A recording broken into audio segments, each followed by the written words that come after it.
নমস্কাৰ অসমবাসী ৰাইজ, আমি গৈ আছোঁ আমাৰ নামঘৰলৈ। আজি বৰসভা ভাওনা আছে, তাৰ কাৰণে আমি চব ওলাইছোঁ। এতিয়া ৰাতিপুৱা প্ৰথম সেৱা কৰিবগৈ লাগিব। এয়া মই আৰু মোৰ নবৌ গৈ আছোঁ দুইজনী। নামঘৰত আজি বৰসভা ভাওনা আছে। এতিয়া প্ৰথম সেৱা কৰিবলৈ যাব লাগে। চাকি লৈ লৈছোঁ, জ্বলাম তাকে। জ্বলাই আমি প্ৰথম সেৱা কৰিবলৈ লাগিব। এয়া চাওকচোন, বাপেক পিতেকত নামঘৰলৈ বুলি কৈছে। মোৰ ল'ৰাকেইটাইও ধুতি পিন্ধি লৈছে, আগতে কেতিয়াও পিন্ধা নাই। তথাপিতো তাহাঁতক ধুতি পিন্ধাই লৈ যাব লাগে। আৰু সৰু সৰু ছোৱালীবোৰেও মেখেলা চাদৰ পিন্ধি নামঘৰলৈ বুলি যাব লাগে। একদম ধুনীয়া। আৰু এয়া চাওক, গাখীৰ লৈ গৈছে জলপানৰ কাৰণে। আৰু আমাৰ আখুপেটীয়া গাঁৱত দৈ গাখীৰৰ নাম কৰা আছে। বহুত ভাল দৈ গাখীৰ পোৱা যায়। প্ৰায়ভাগ মানুহে আমাৰ ইয়াৰ পৰাই লৈ যায়। চবফালে আগবঢ়া আমাৰ গাঁওখন। আৰু আমি আহি নামঘৰ পালোহি। এয়া চাওক, প্ৰদীপ প্ৰজ্বলন কৰিছে চবেই। বহুত ভিৰ আছিলে, আমি আহোঁতে অলপ কম হৈছে। আমাতকৈ আগে মানুহে প্ৰদীপ প্ৰজ্বলন কৰি গৈছে। এয়া চাওক, আপোনালোকে দেখিলেই গম পাইছে। আগতে কিমান মানুহে প্ৰদীপ প্ৰজ্বলন কৰি গৈছে, এতিয়াও চলি আছে।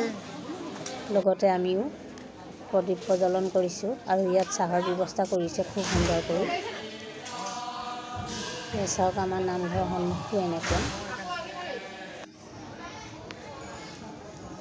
এয়া এতিয়া প্ৰথম সেৱা ভাগ ল'বলৈ চবেই প্ৰস্তুত কৰিছে। চাওকচোন কেনেকৈ লৈছে, আপোনালোকে শুনক।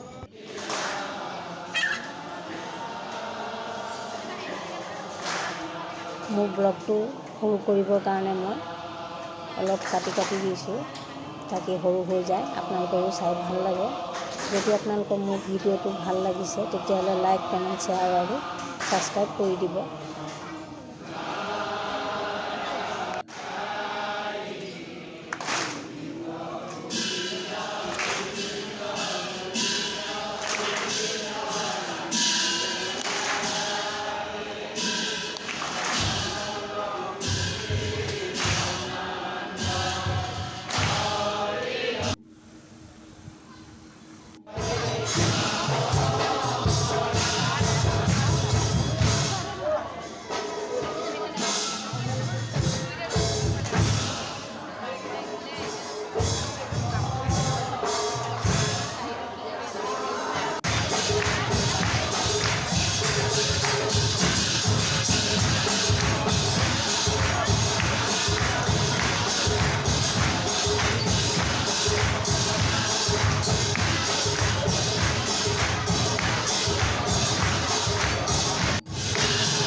আপোনাৰ হেৰিটো চালোঁ।